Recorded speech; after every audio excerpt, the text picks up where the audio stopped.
Musik seperti sebuah mimpi, sesuatu yang tidak bisa saya dengar. Halo semuanya, nama saya Michael. Selamat datang di channel saya, Si Kutu Buku. Kali ini saya akan bahas kisah inspiratif dari Ludwig van Beethoven, seorang musisi dan pencipta lagu jenius yang mampu menciptakan musik yang indah di tengah kondisinya yang hilang pendengaran. Sebelum kita mulai, buat kalian yang mau support channel ini agar terus berkarya, caranya gampang banget. Kalian cukup klik subscribe dan nyalakan loncengnya.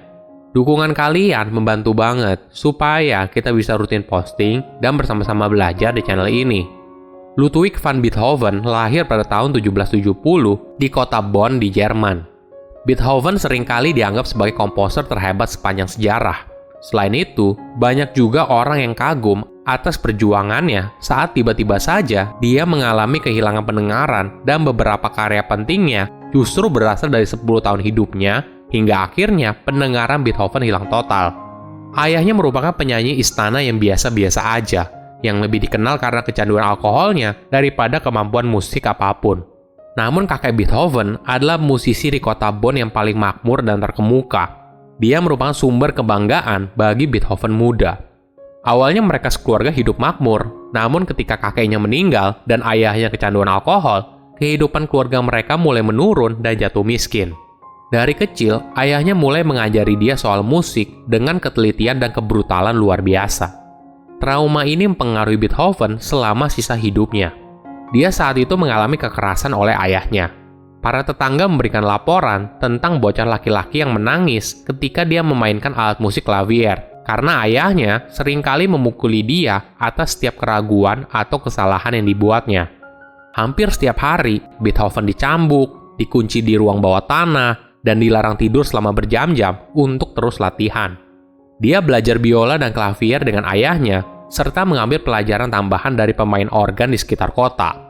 Terlepas dari atau karena metode kejam ayahnya, Beethoven adalah musisi yang berbakat sejak awal.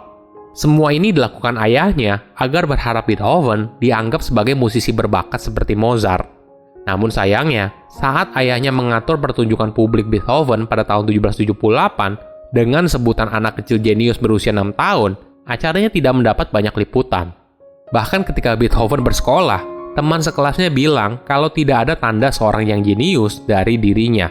Maklum saja, saat bersekolah, Beethoven kesulitan dengan berhitung dan mengeja, dan dia merupakan anak rata-rata di sekolah. Banyak penulis biografi berhipotesa kalau mungkin Beethoven mengalami disleksia ringan. Seperti yang pernah dikatakan oleh Beethoven, kalau musik lebih mudah dia tangkap daripada kata-kata.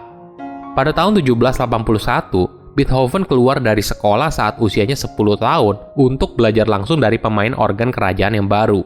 Dari bimbingan gurunya, Beethoven berhasil mempublikasikan musik pertamanya, yaitu satu set variasi piano.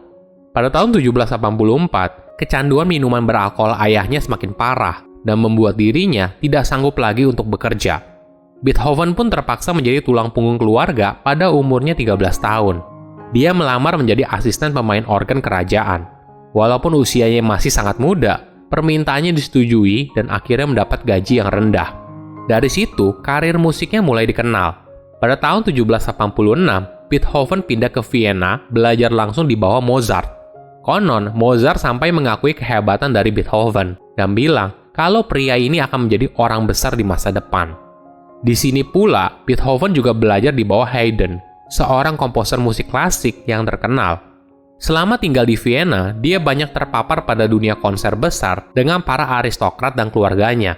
Koneksi ini membantunya untuk mendapatkan akomodasi dan penghasilan. Tidak lama kemudian, Beethoven berhasil menjadi komposer independen yang sukses di Vienna. Boleh dibilang hidupnya saat itu berada pada jalur yang tepat, dan dirinya mulai dikenal oleh banyak orang. Namun pada tahun 1796, Beethoven mulai mendengar suara berdengung di telinganya. Dari sini, semuanya berubah seketika. 2 tahun kemudian, pendengarannya mulai hilang. Pada tahun 1801, Beethoven telah kehilangan 60% pendengarannya, dan hal ini sangat mempengaruhi mentalnya karena dia sangat tidak suka memberitahu orang lain soal disabilitasnya. Pada tahun 1816, pendengarannya telah hilang hampir 100%. Kondisi ini membuatnya sangat sedih dan kesal. Bahkan, dia sempat berpikir untuk mengakhiri hidupnya. Beethoven pun mulai menutup dirinya dari mata publik dan orang lain. Dia hanya berkomunikasi dengan pengunjung dan teman terdekat melalui tulisan. Walaupun kondisi pendengarannya memburuk, Beethoven tidak berhenti untuk terus menciptakan musik. Dia mulai mengamati getaran piano dan menyadari kalau dia tidak dapat mendengar nada tinggi saat bermain piano. Untuk mendengar komposisinya sendiri, Beethoven memotong kaki pianonya, meletakkan pianonya di lantai, dan menempelkan telinganya ke lantai. Beethoven kemudian akan melanjutkan untuk memukul tuts dengan keras untuk mendengarkan apa yang telah dia tulis. Kuncinya adalah Beethoven tidak pernah menyerah dan menyadari bahwa dia harus menghadapi kenyataan dan terus mewujudkan mimpinya dalam menciptakan musik. Bahkan dalam segala keterbatasan, hal ini tidak menjadi penghalang baginya untuk mencapai kesuksesan. Hingga akhirnya pada tahun 1827, Beethoven meninggal dunia. Pemakamannya berjalan khusyuk dan dihadiri oleh lebih dari 20.000 orang. Ada fakta menarik soal salah satu karya terbaik Beethoven. Apakah kamu pernah mendengar lagu Für Alice? Ini merupakan salah satu karya Beethoven yang mendunia. Nadanya yang khas pasti membuat setiap orang terenyuh dan muncul perasaan nostalgia. Sejarahnya yaitu pada tahun 1810, Beethoven yang berusia 40 tahun sudah dikenal sebagai komposer terbaik sepanjang masa. Dia juga saat itu sudah diganggu oleh penyakit tinnitus yang mengerikan sebelum ketuliannya.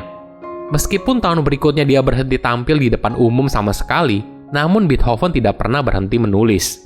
Saat itu, dia sedang menyusun Bagatelle, sebuah musik singkat, dan diberikan label Für Alice di atasnya dengan tulisan tangannya yang terkenal berantakan. Namun Beethoven tidak pernah menerbitkan karya musiknya ini.